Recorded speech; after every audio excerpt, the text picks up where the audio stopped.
Hello, it's James Lecky here. Welcome to our first walkthrough of 2020. We've got a lot to cover today, so this is likely going to be a long one, but I'm sorry for that, but we do have a lot to get through. Today we're going to be covering some new admin functionality, enhancements to the markbook and grades, pages, the new Resubmit workflow, and also some pastoral care changes. We've just posted the release notes onto the help forum, so if you want to check them out and use them as your reference as we're going along, feel free to bring them up as well. So you'll find those notes now available online on help. In addition to that, this is an interactive webinar, and we do appreciate your questions. So please, while we're going along, write down your questions, add them into the questions area inside our webinar, and we're happy to answer them at the end of the session to go over all of your questions and get through those as well. So please do add questions as we're going. If there's something I haven't quite explained well enough, feel free to ask and we'll get to it at the end. All right, so first, some breaking news. Obviously, everything in the news at the moment is about the coronavirus, and we wanted just to discuss a bit about what we're doing. Today, you would have noticed we posted an article on help. There's more information about things that you can do in preparation. We'd like to support you through this time, so we are doing our best to provide information that we hope is helpful. We will be adding more information to the forum as it comes to alight. We will be adding more guides and information about how teachers can conduct their training online.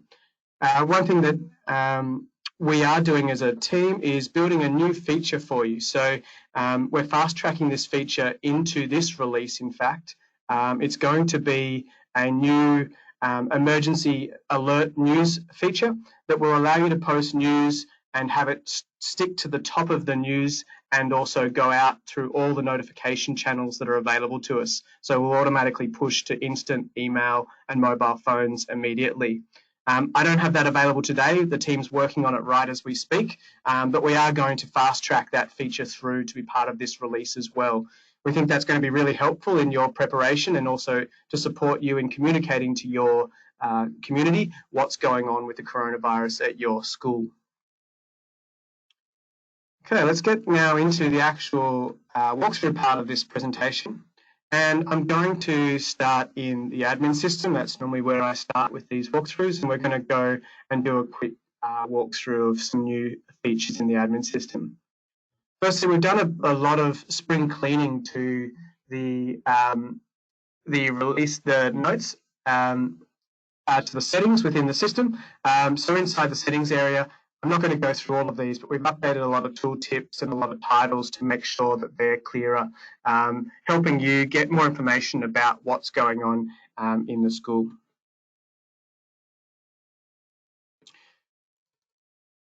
Okay, where am I going? I've got to share my screen, so thanks for letting me know about that. All right, so sorry about that. I've got to actually share my screen. Make sure I'm on the right screen.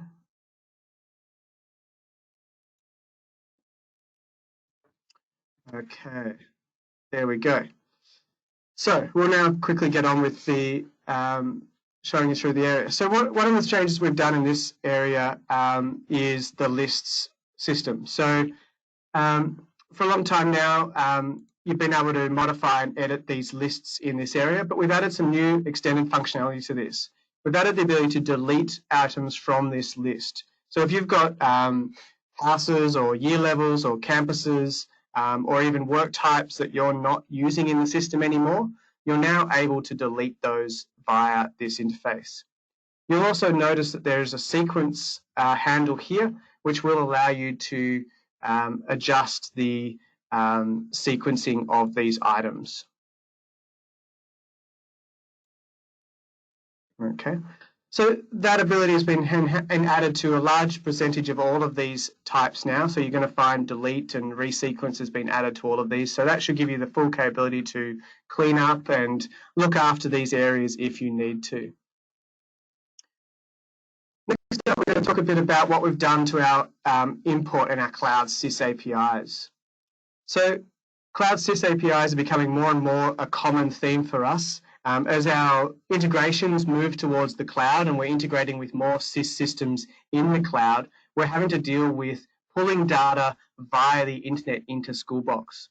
To handle this, we have built a sort of mini SIS inside Schoolbox. And we've built a system that can import into that mini SIS, allowing you to populate data into our mini SIS inside Schoolbox. I'm just going to set that up for you just to show you what that looks like so that we can talk through that process. Now, if I set my external connection to Schoolbox, this is actually going to set me to use the internal SIS inside Schoolbox. So rather than depending on a third-party external database, I'm now going to be utilizing the internal Schoolbox SIS. Now, what this unlocks is the ability for me to now import data from third-party sources. So you can see here we've started to add new connectors in here that are cloud-based API importers. So we have the ability, obviously, to upload CSV files. So if you just want to provide school data to us via CSV, you can do that. We also have API endpoints for this that allows you to populate those directly to our system, so as a push API as well. We can select from ISAMS, Kamar, and Central. ISAMS was already existing. Kamar will be new with this release, and Central will be coming shortly as well. When I select a data source such as Kamar, I'm then able to set up the data endpoint host. So this is the API URL endpoint. This is where I'm going to consume all of the school data from. I can then have a key or token that I'm going to use to authenticate to that endpoint. And I can also set the frequency of how frequently I will pull that data from that third-party system. Now, obviously, this isn't going to affect any school that's currently running a TAS or a Synergetic or a PC School's direct database integration. But this is important if you're looking at a new platform that's perhaps cloud-based and you're wondering how Schoolbox is going to consume the data over the internet. And this is how it's going to happen. So you'll be able to set up your data source, configure it, set up the frequency of those updates, and it will all pull into the Schoolbox system and populate our system. We've made this system as feature comparable to all of the local integrations as well. So it'll have all the same data and information available that you need in terms of making sure you can have all your medical and relationships, and all of those things can be handled here. You'll see at the bottom here, I have the ability to download this data. So if you want to inspect what information we are extracting from that third-party SIS or API endpoint, we're able to download and see exactly what we've got. So this allows you to inspect what data we have imported into our system. So these are available if you need to check what's happening. Of course, we had a bit of an area where you could previously import Schoolbox data. Now that data still exists. It's been split out into this separate area. So we have Schoolbox data import and direct import. In here, you can directly import user accounts, photos, folders as part of your class, upload, and pastoral care records. So all of those traditional import features are still here. This new school data import is strictly for importing SIS-based information into your Schoolbox system. So this is what we're going to be using for future cloud-based APIs.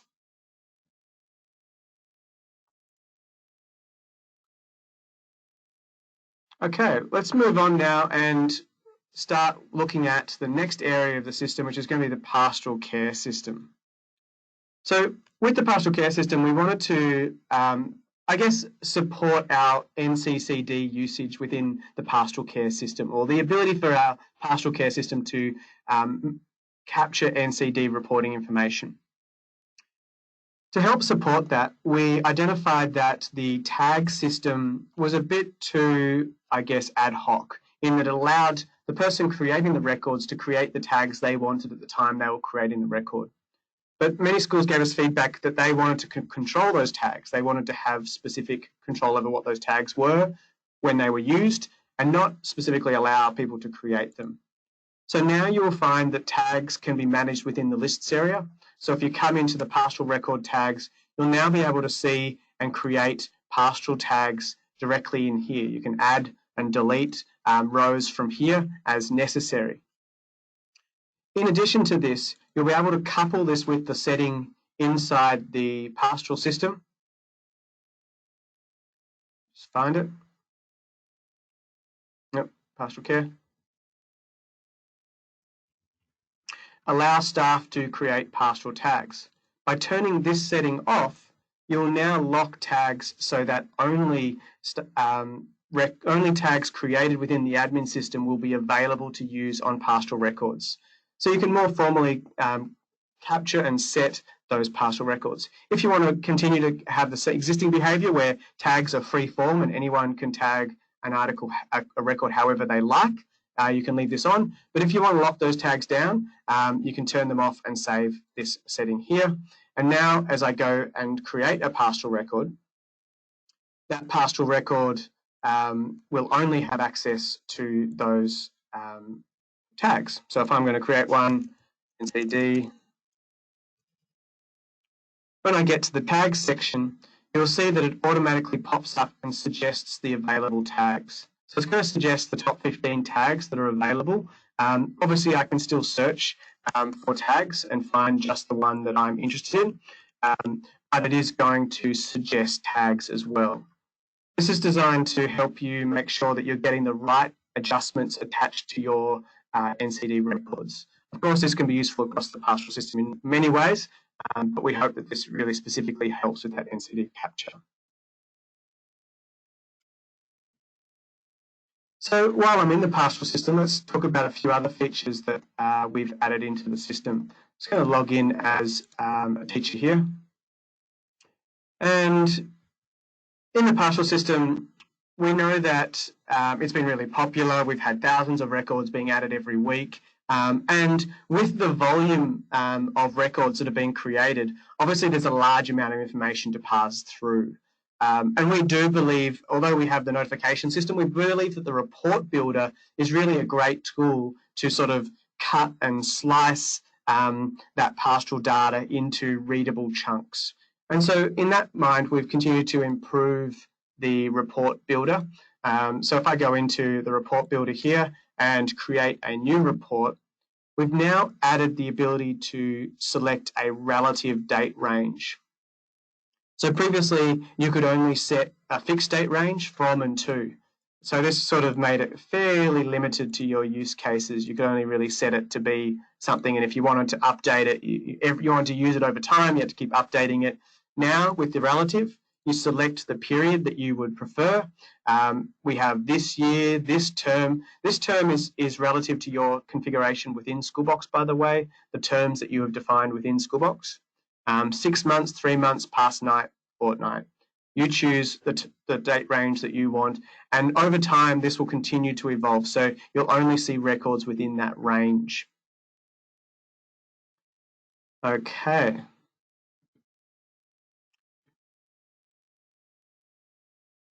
One of the other things we've added to the report builder is when you actually go and view a report, we heard that lots of people wanted to be able to take this data away. Perhaps it's for NCD compliance reporting, perhaps you wanted to upload it to a third-party source, perhaps you just wanted to take it to a meeting so that you could have that information on hand. So we've got obviously the print button here as before, but now we've also added a download button. This download button will download a spreadsheet of all of the records that are contained within this report. So you can simply click on that and you'll get a CSV spreadsheet containing all the records that are available inside your report. That CSV report has the title, the body, the tags, the types, all of that information is included with that export. So you have all that information available there for you. Obviously, with information like pastoral care information, you do need to be careful when you're exporting data out of the system. That may have sensitive information in it, and so it's obviously important to be cautious about how you store and where you take that document. I do have to say that it is important you keep that safe and keep it protected because it may have private information in it. But that feature's there just in case you do need to export that data. Okay, so that wraps up the pastoral care system. Let's move now into the markbook enhancements and what we've done for teachers, I guess, inside the system. So we've been attending a lot of meetups recently. Towards the end of the year, we had meetups in Victoria and Queensland and New South Wales, and we thank everyone for coming along and providing really great presentations, but also, at the end of everyone's presentation at the user group, they always have their list of things they would really like or their pain points with Schoolbox, and we do listen to those. And so with those things in mind, we've gone about building the latest features to try and minimize those pain points. So the overwhelming feedback that we got from those meetups was definitely more CSV exports, and I've just shown you one obviously there. But in addition to that, we've added the ability to export the course-wide markbook. So now you can come and download your course-wide markbook. So if you need all of the data from the entire course, that's now downloadable as well. So that's been added into the list of things that you can download. We also went and added the same to the rubric markbook, which we just added as a new feature in the last release, but it's been so popular, everyone was saying, well, this is great data, but we would love to have this in a spreadsheet so that we can do further analysis on it. So now we have rubric downloads as well. So here you're able to download either the points or the descriptors. So when you download the spreadsheet with just the points, it's just going to have the score that the student received. This might be useful for sort of analytics or summative assessment sort of stuff. If you're more interested in the descriptors, or the descriptors are more relevant for your particular purpose, you can download those as a separate spreadsheet as well. Obviously, it's still the same structure, it's just replacing what goes in the column for each student. Okay, so while we were on the markbooks, we've obviously added a lot of new functionality to the markbooks. We've touched the course markbook, the rubric markbook, and of course, we have the class markbook. So all three markbooks have been updated in this update. Now, what we did with the class markbook is we got feedback that it was great what we'd done with the course markbook. It gave a lot of insight into the status of assessments and how things were going, and people would really like that same functionality on the class markbook. So we've gone and done that. We've basically taken the functionality that we first introduced on the course markbook and brought it to the class markbook. That means we've added the small triangles into the corner that show you the state of this assessment, whether it has a mark or no mark, whether it has a draft, whether it's in the new resubmit status, or whether the mark's been published. In addition to this, we now have the ability to show drafts as well. So if I was to, for example, have some draft feedback available for some of these students, so I'm just going to update these students' marks and get this into a draft state, this will now be visible from the class markbook. So by clicking show drafts, I can see that markbook adjusting and changing to show those drafted marks. So I can quickly and easily see if I've got alternate marks in the system, I'm able to quickly flick and see what those marks are and where I need to perhaps go and publish those results. While we're here, you'll also notice a new row across the top. Here you can see the visibility of the assessments. You can see a little drop down showing exactly what the visibility for this assessment is. So I can see that this has got staff, students and parent visibility. If I want to change it, it's just a click of a button from here. So if this is a particular assessment that I don't want parents to see, I can now quickly change that, and that visibility is now updated, altering it on the report for parents. We also know that changing weighting is something that we previously had on the markbook, and a lot of people really appreciated. So we've brought back the ability to adjust the weighting from the markbook. So now you can see all of the weightings in one place, and you can also adjust them. So if you wanted to increase these weightings, you're able to adjust these from here, outputting the new weighted adjustments here. And refreshing this will now update the overall mark for that student. So that markbook has really had a lot of enhancements to it. We have the visibility, we have the weightings, we have the ability to see draft and also the status. Now, let's move on to the next feature, and it's sort of hinted to up here is the resubmit. Now, this is one of those features that I think is going to become, how do we ever do this before we had this feature? It's something that once you start using, you do realize it is something that you pretty much can't live without. So let's just have a look at how the resubmit workflow works and what it does. Now, I'm just going to go into this particular assessment here. And down the bottom here, I have a student here who has plagiarized the assessment. Now, with resubmit, we often want a student to have a second chance. We want them to do better. We want them to improve. We don't want them just to fail. And so the resubmit is an option that we can now provide to the student that will allow them and notify them that they've got another additional chance. So in this case, we're going to request that this student has a resubmission is required. We tick the box just under the grade here, requesting resubmission. We're now going to publish that to the student. And while I'm here, I'm just going to bring up the student screen over here. So we can see both side by side.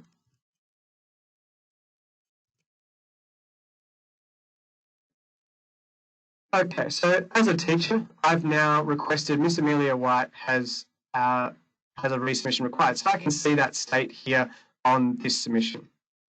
I'm also able to go back to the markbook.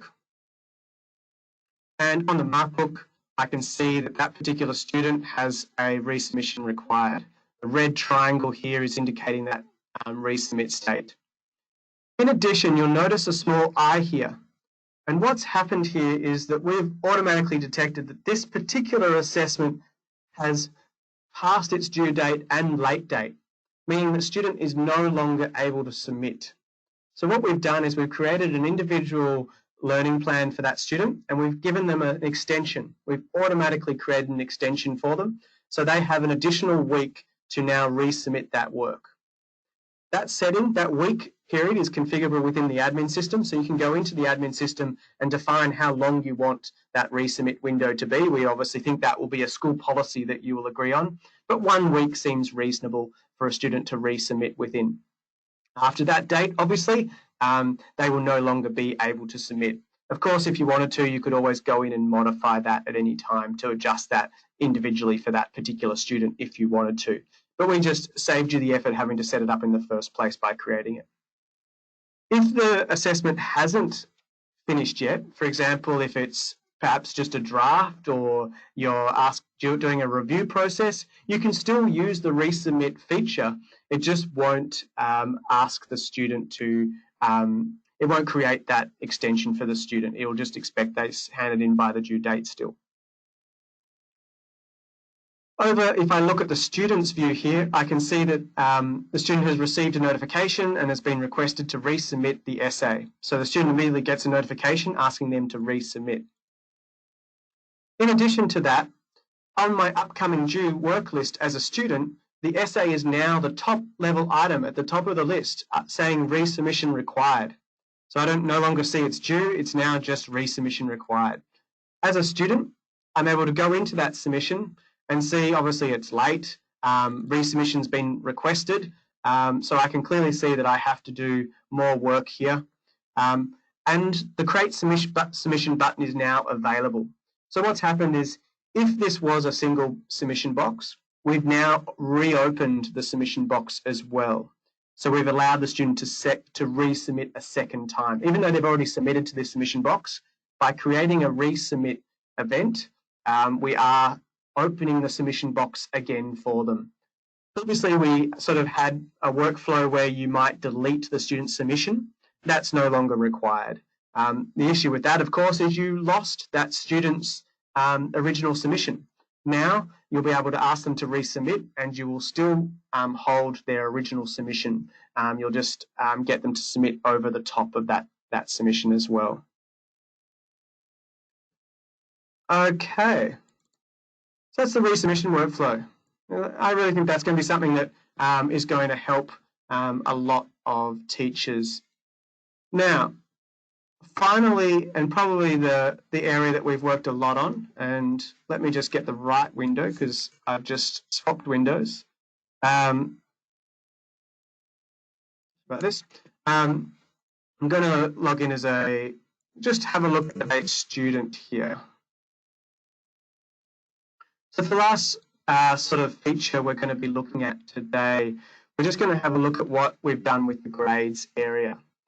Now, we're doing a lot of work here trying to improve the way the grades page is visualized. And this work is to sort of, I guess it's a long time coming.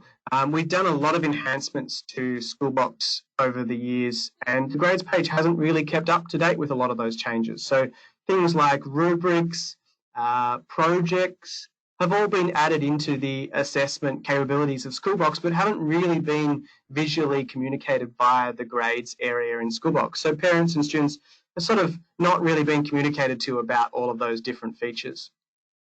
So to amend all of that, we've now gone back and rebuilt a lot of the grades page. And so we're going to have a look now at what the new look grades page looks like. So firstly, when I land on the grade summary here, we can see the overall page. It's basically the same as before. We can see that we've got the subjects, we've got the primary assessments that we've brought up to the top. The layout has slightly changed. We've now got the grade over in the right-hand corner in a coloured box. Now, if you don't like the coloured box, you are able through the admin system to change the colour of that box now. So you can actually remove the colours altogether and just go with a standard letter grade with no colour. The colours are on by default, but if you prefer not to show colours, not to show gradient of colours, you can turn that off in the admin system now. But for now, those colours are on in my system, and we can see the major assessment tasks. I'm going to drill now into 9A English. So one of the new features that we've added to this area is the top level here now has 4 tabs along the top. So the activities tab that's currently highlighted is, as you can see, the same as it was before. It's the box and whisker showing the assessment. So nothing really has changed here. We have these 3 additional tabs now available. Under learning levels, we have brought through the rubric data that you selected on each rubric that you assessed into this table. So here you can see for each assessment that you have, you've used a rubric against, you can see what indicators have been assessed, the level that they were given, and the points that they were given. And so we can see here, this student has been assessed on 3 separate occasions across 3 different areas. So it's really bringing out all of that rubric data onto this screen. So you no longer have to drill down into each individual assessment to see that rubric data. Of course, at the top, there's a quick link, so you can go and see how that sits within the context, and the parent can quickly see the contextual place where those selections sit within the full rubric. But going back, we can see just at the high level where they are overall. Next up, we have capability grades. Now, if you're using the capability marks feature inside Schoolbox, this feature will allow you to show those marks up on the top level. So imagine if you're this would be particularly useful for IB schools who are marking on criteria. It may also be useful for Queensland or Tas curriculums where you're marking on criteria. You'll be able to give an overall mark, and that mark will now be visible at this level up on the grades page. So no longer have to drill down into each assessment to see those marks. You'll be able to see it at this top level as well. Moving along, we have progression. Now what we're doing here is we're showing a graph of student progression over time. Now, this relies obviously on rubric data once again, and it relies on rubric data to be standardized against a standard level that is used multiple times over the course of the year. So we can see here that the student has started at beyond stage, then progressed to at standard, and then perhaps stayed at standard as well. So you can see the progression over time. In this case, it's not too good, it's going down. We can also see the box and whisker behind this showing the class averages. So you can see the range with which this student particularly falls. We've got a lot of data here behind this particular graph showing you exactly how the student's progressing over time in a particular learning area. Obviously, this is based on the points that are included in the rubric, so you need to be using points for this to work. It's worth experimenting with to have a look if this fits your model. This might be a really useful visualization to show student progression over time. Okay, so all of these tabs and these new features here are all customizable. You can turn each one of these tabs on and off for your unique pedagogy. So you don't have to have all of these on. You can have one, you might have two. It's going to depend on your usage of rubrics and what data you're capturing inside your assessments and what's relevant to you in terms of presenting. So we do really recommend that you review these tabs and make sure that you've set the correct policy settings to turn these on or off, depending on whether they are capturing and displaying the right data to your students and parents that you wish to show. But obviously this has been a long time coming. There's a lot of great data here. We're really excited about making all of this rubric information now visible at the top level of the grades page. All right, moving down. As we go down the page, we now move into the activities list. And I'm actually going to switch to another subject because this one's pretty boring. I'm going to go to my, shall go to Jana's demo class page here. And in this example, I've actually got courses, projects, and assessments.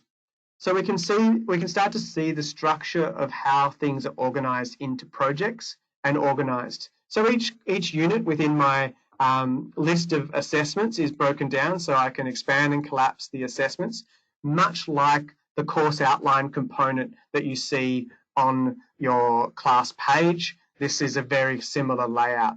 So if you've got multiple units, you'll see them all structured here, multiple courses. Even if you've got assessments within your class page, they'll all be grouped together in here and identified. Within a unit, you may have a project. And previously, you weren't able to see what was inside the project, but now you can see clearly that this project here, indicated by this icon, here's the overall score for the project, and that's a summation of these assessments inside that project.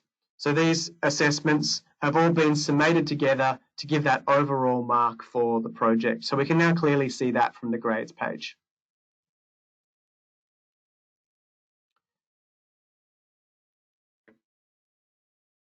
Okay, let me just check that I've covered everything off. I think we have. All right, so that just about wraps it up from me. If you do have any questions, obviously I've got some time at the end now to answer any questions that you might have. But while you're getting those questions in and while you're writing those all down, perhaps I just should talk a bit about where we're off to next and what we're doing next. So, look, on our roadmap, we're really starting to get some really great quality learning data captured within Schoolbox, and I think this grades page really does showcase what we can do when we start to capture that good quality learning data and the types of visualizations that we can do. But we really want to take that further. On our roadmap, we'd like to capture student goals, achievements, learning moments. We want to make sure we give students more autonomy to control their own learning journey. So we don't want it just to be directed through the class. We want to give students the capability to select and set their own goals and their own objectives. We want to help teachers support students in that learning journey. So we want to provide teachers insights on what students are looking forward to learning, what students are interested in. So that's where we're looking at next. Obviously, we also want to expand our data analytics beyond just the classroom. And you can see here we're very much building just classroom analytics. Our data is classroom-based. We want to extend that beyond the classroom to the cohort and then further beyond to multiple years. That's certainly where we want to go next. To achieve that, we've got to get a better alignment with the curriculum. We're working with lots of government projects to try and standardise curriculum alignment so we can get better understanding of the curriculum. That's what we're going to need to, I guess, help inform you about how students are progressing through the curriculum over many years. We still have a long way to go, obviously, but with each release, we get a little bit closer. We were looking back at some screenshots of earlier releases today, and we really have come a long way in the last 2 years, and we're excited to keep going with this journey. So thank you very much for everyone's support on coming along on this journey. We've really, we couldn't do it without everyone who's come along to these webinars, supported us at meetups, given us feedback, telling us what's on the agenda for them, what's important to them. We couldn't do it without you, so thank you very much for everyone's support over the last few years. So I think it's now time for some questions. So let's see if I can bring up some questions, and all right, so let's start with Stefan Bloomer. Any chance of conditional two-form factor authentication for teachers? It's needed if we put any sensitive information in the system. Stephen, with Schoolbox, we don't actually do authentication inside Schoolbox, so we aren't really in control of the authentication system. So for most schools, they now implement an identity system that controls and manages their authentication. We made a sort of strategic decision quite some time ago that security, authentication and identity wasn't going to be our area. We were going to focus on the learning and communication side of the piece.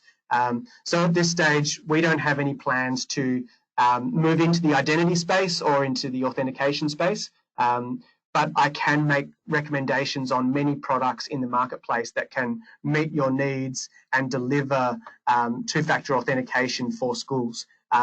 There's certainly lots of products out there, and I've already seen many schools have achieved that. So if you want offline, we can certainly give you some recommendations for that. Simon asks, school data import, what about WAND? That's a great question, Simon. It's certainly on our radar and certainly one we are thinking about. We've had a few conversations with WAND about integrating it, and obviously we needed to get that infrastructure in place that I talked about today. Now that infrastructure is in place, WAND is certainly a possibility. We don't have any customers yet on WAND, and generally we only build an integration if we have customers that need an integration. We don't go and build integrations without customers first, but it's certainly a possibility, and we've reviewed their API, and there doesn't seem any reason why WAND wouldn't be a great option for integrating Schoolbox into the SIS data source. For those that don't know WAND, W-O-N-D-E, you can go check it out. It's basically middleware for moving data between SISs and learning management systems. So it's a system that allows you to plug many third-party systems into your SIS data, and it will be the broker that will pass that data around. So we see that as a great model, and we want to be part of that. So look out for WAND from us in the future. All right. Ben Del Pozo asks, can you allow only particular staff members to create pastoral tags? So at the moment, no, unfortunately, the pastoral tags capability is only available to super users. So we did talk about allowing pastoral moderators to have control over those tags, but it was going to take a fair bit more work to make that happen. And we wanted to get this feature out rather quickly because we knew that a lot of schools were going to be starting to use Schoolbox for Pastoral NCCD this year, so we wanted to get it out as quickly as possible. So at this stage, it's limited to super users. We're hoping that those tags don't change too often and that it shouldn't really be a drama. But yes, they are limited to just super user administration at the moment. Simon Berg asks, NCCD sync back to Synergetic Student Maintenance Disability tab. Simon, at the moment, we only have pastoral sync back to the Pastoral system itself and not to other areas of Synergetic. There are quite a lot of different areas in Synergetic that affect this area, and it's quite hard for us to sync all of that data back. At this stage, we're probably only going to be limited to just syncing back into the pastoral system and nowhere else. And I do understand that there's, Schoolbox's pastoral system is probably going to cover a range of different data sources inside Synergetic. But at this stage, it's going to be too hard for us to maintain all of those different relationships. So while we do recognise you want to keep one true source inside Synergetic, it's probably only going to be into a single location at this stage and not into the disability tab or other flags or other areas. So unfortunately, no, we don't have any plans to sync that data back into other areas. Lewis Kelly asks, is the visibility changer also going to be on the course markbook? It's always the way, Lewis. When we build a feature on one, everyone asks, can you build it on the other? So, if people are interested in the visibility changer going into other areas, the course markbook, maybe we could look at that. I guess it really depends on where you're controlling things from in terms of those types of settings. I don't see any reason why that might be not a thing. We haven't had any requests for it, but if it proves popular, we would be happy to add it to both markbooks. I'd be interested to hear feedback on the weighting as well, whether that should go into the course markbook. The other thing that we get a lot of feedback on, probably higher up the list in terms of priority, has been the request to be able to publish all from the course markbook. So what we're finding is that teachers are drafting all of their marks, and then perhaps the head of faculty is responsible for the final review, and then they want to publish all from the course markbook. So that's probably going to be likely the next feature we build on the course markbook, but I'm open to hear what people think in terms of what would be more popular to go next onto the course markbook. Okay, Robert Jones asks, Resubmit is consistent across the whole school. It can't be different for different faculties. Also, can I get them to resubmit multiple times? Okay, Robert. Yes, the feature is consistent across the whole school. We don't have the ability to alter it for different faculties. And I tend to avoid settings like that anyway. The reason being is it gets very hard for people to understand a policy if it's different for every different area of the school. I know different faculties have different ways of doing things, but at the same time, the customer, the parents and the students, they're moving through many different faculties, and it doesn't make much sense to them to have a different policy depending on where they are in the school. So, if the resubmit window is always set to 1 week and that's consistent across the whole school, it's kind of easy to communicate. Obviously, if an individual teacher wants to adjust that, they're more than capable to do that. They can adjust that to whatever they like on a per assessment, per student basis, but it is going to be consistent default across the whole school.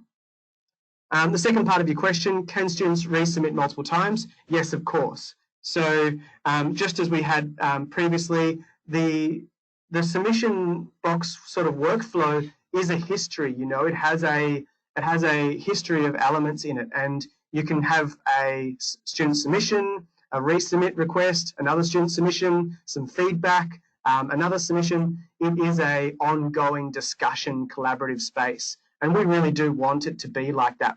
The history is a really important part of developing a student's work and having it evolve over time, and that's part of what we're trying to build in that submission workflow. So yes, you can resubmit multiple times. You can have the student submit, then you can mark it resubmit again, then they submit again. It'll take the most recent resubmit as the next action. Okay, so Stuart Spark asks, does this grades page show box and whisker data relative to the course or still only the class? Is there a toggle option available yet? Stuart, yes, the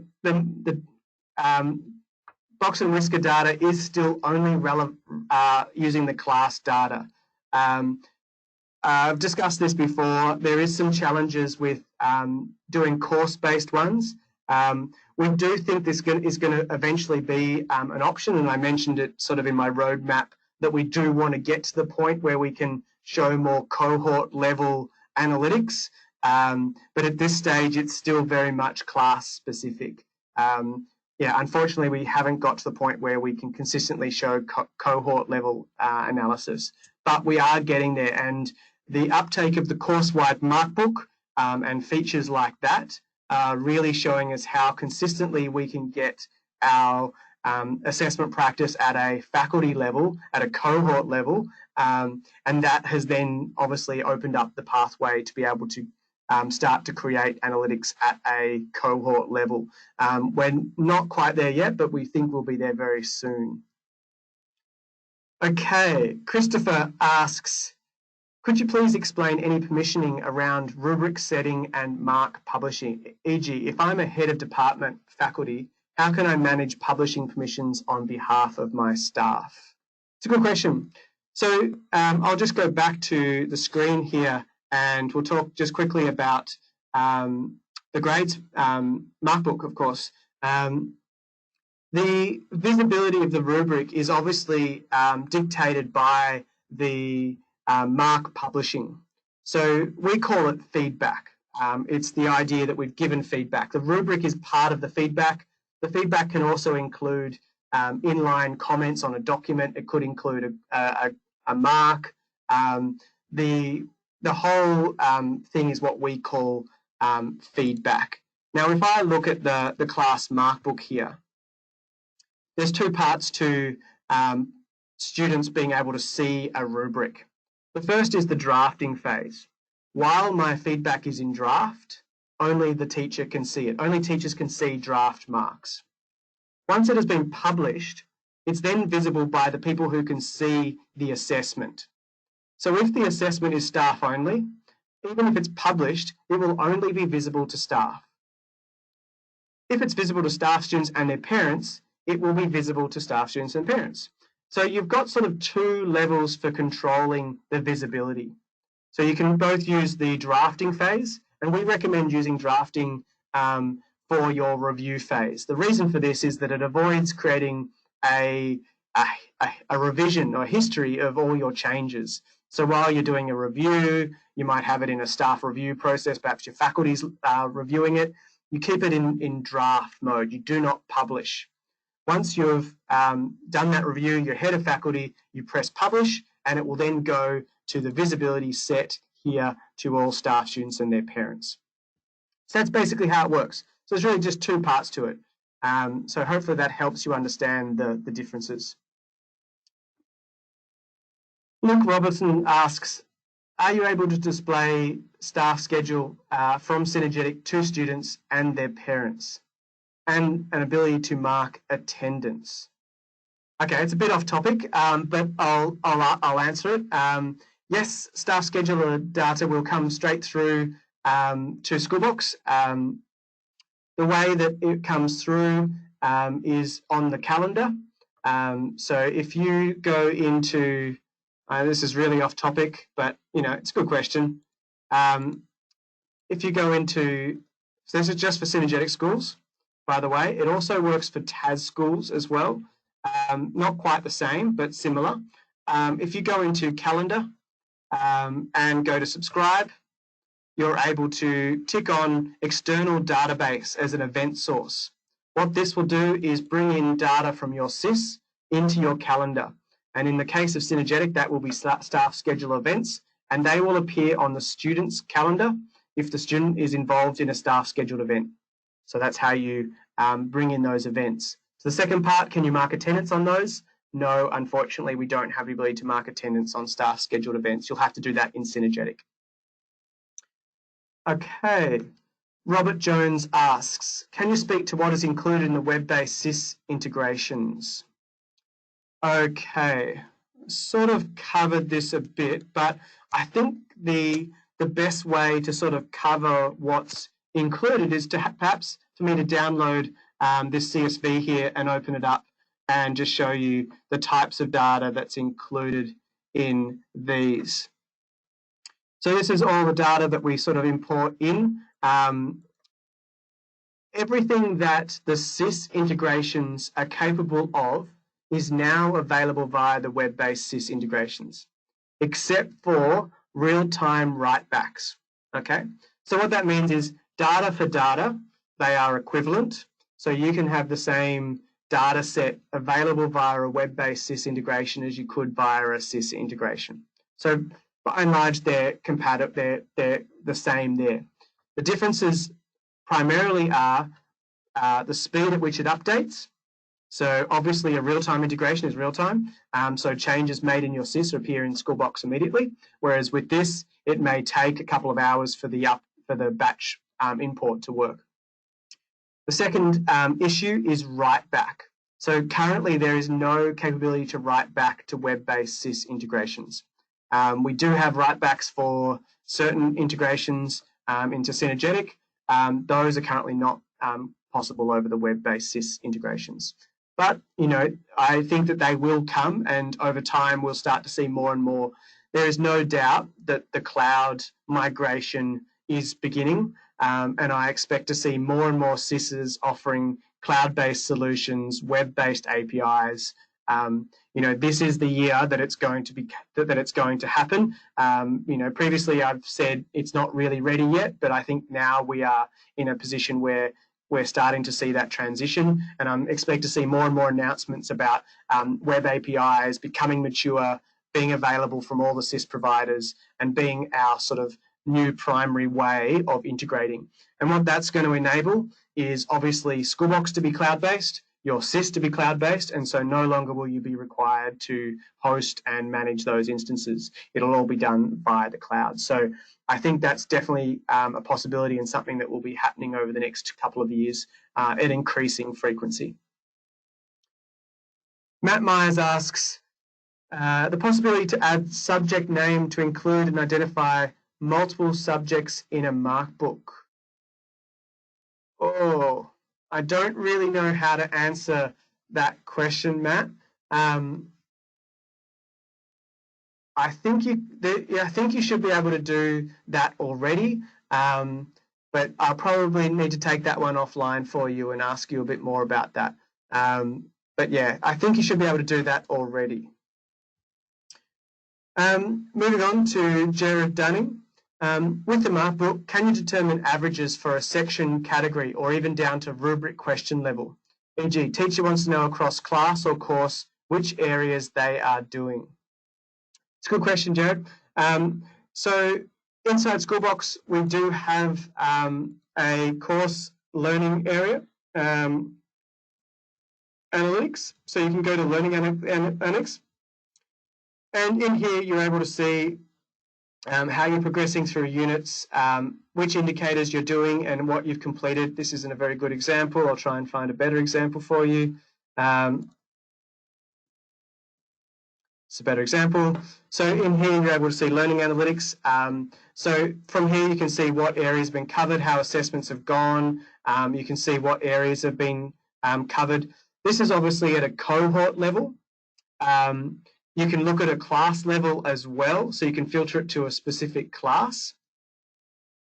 And of course, if you want to look at it on a per student basis, you can go into our new grades area and look at this data down at the individual student level down here. So I think there's quite a few ways to look at that. Determining averages for a sectional criteria, I would say that the best way for a teacher to determine that information is via, oh, I've logged in as an admin, sorry, is via the class rubric markbook. So if a teacher wanted to know information about a particular learning area, they would go to the rubric markbook. So we can see here, and perhaps I'm interested in, you know, grammar. Now I can see for all the students, all the learning areas that affect grammar and the overall average for each student. So I think that would answer your question. So there's quite a lot of different ways to cut the data up. Obviously, this is all dependent on capturing this data with good quality rubrics. But once you are doing that, you are able to analyze and cut the data up depending on what data you're looking at. Using a combination of filters, perhaps you need to download this and do further analysis. If I click download here, it'll download this spreadsheet, and then I'll be able to do further analysis, and perhaps I want to do something else with that data. So now we have schools that want to turn this into reports, and so they use this export to import into their reporting system. Okay. Luke Robertson asks, is there ability to be able to bring extra synergetic information to the Profiles tab? VAS number. Yes and no. We do have the ability to bring in a student number that you can choose what number that is. So yes, we can. But custom fields or extra things beyond that, no. And also, we are tending to avoid extending that area too much now, primarily because we're trying to standardize that area around this web-based API. So yes, we do have a field that can take a student number, like your VAS number, and display that. So yes, we're happy to put that in there for you, but beyond that, it's probably going to be fairly limited. David Howard asks, what about NAPLAN, AJAT, PATA, data import tool that generates box and whisk graphs compared to the state as opposed to just the cohort like we upload ourselves? It's a good question, David, and I've always been a fan of your Power BI dashboards, and a lot of schools have done that with their Power BI or their analytics package, their BI tools, and I do see a day that we are going to be able to integrate that data into Schoolbox. I had another meeting with the government just recently about aligning the curriculum with NAPLAN data and how we could align that to our assessment data. And they are understanding the problem space, and we are getting closer. There's going to be some national standards published soon about learning goals. We're hoping that those learning goals will be adopted within the NAPLAN and be a part of that. And then we can also link our assessment rubrics to those learning goals and standards. And if all of that comes together, we may be able to achieve that, dream of being able to analyze NAPLAN and assessment results in the one space.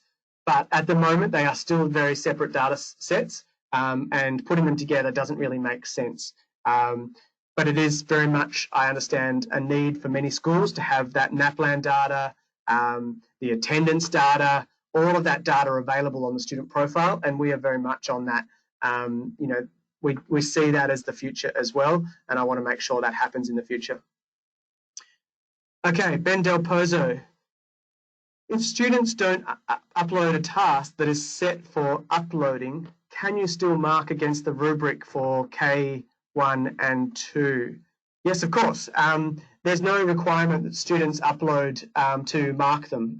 You can create a submission box that doesn't accept submissions. You can mark students even if they haven't submitted. There's no requirement that students must submit in order to mark students. Okay, Gerald Dunning, with pastoral care, any workflow like EOTC approvals, notifications, thinking a teacher enters an issue, house year coordinator escalate to head of school, parents engaged, case closed, all parties informed? It's a long question. So basically, is there any workflow planned for pastoral care? At this stage, no, but it is a common request in our forums. It is one of the things that we are keeping an eye on at the moment. If it continues to be a popular thread, we probably will look at creating some sort of follow-up workflow as part of pastoral care, and create some actions available that you can set as part of your pastoral record. But at this stage, we're sort of just monitoring the popularity of that. So if you are interested in that, check out the forums and vote that feature up, because it is something we are keeping an eye on at the moment. Andrew Norwood asks, when creating a pastoral care record, have you considered the option of adding an individual teacher in the record visibility? Andrew, that's already a feature. you can go and add an individual teacher to a pastoral record.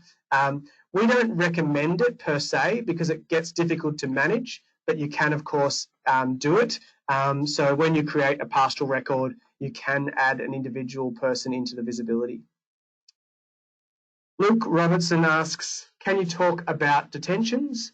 At this stage, I don't have any particular thing on my roadmap, nor do I have anything in 20.0 for detentions. So unfortunately, I can't talk about detentions, but certainly if it's something you would like. The issue that we've had with detentions in the past is every school does it quite differently. So there hasn't been an easy way to solve that one for everyone. But if it's something that people are really interested in, happy for you to talk about it in the forums.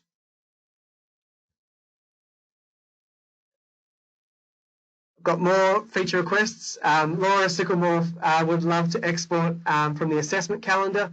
I'll put that one in the forum. I think you've already put that in the forum, Laura. I'll keep moving. Are there any moves to apply individual grade groups to individual courses to allow variations in grade average calculation? Are there any moves to apply individual grade groups to individual courses to allow for variations in average grade calculations? Sorry, Paul, I'm not quite sure I follow the question, but at this stage, there's no specific ideas around this. It might be something we have to take offline and talk to you in more detail about. But yeah, as you're aware, Paul, we did add to the rubrics the ability to have a mark range. And I think that was designed to allow for variations in the grade average calculation. But I think you're talking about at the assessment level. So we might have to talk about that some more. But yeah, certainly in the rubric stage, you can certainly have those variations. But maybe you're talking higher level. Okay. All right. Oh, I know what Paul Mitchell's asking.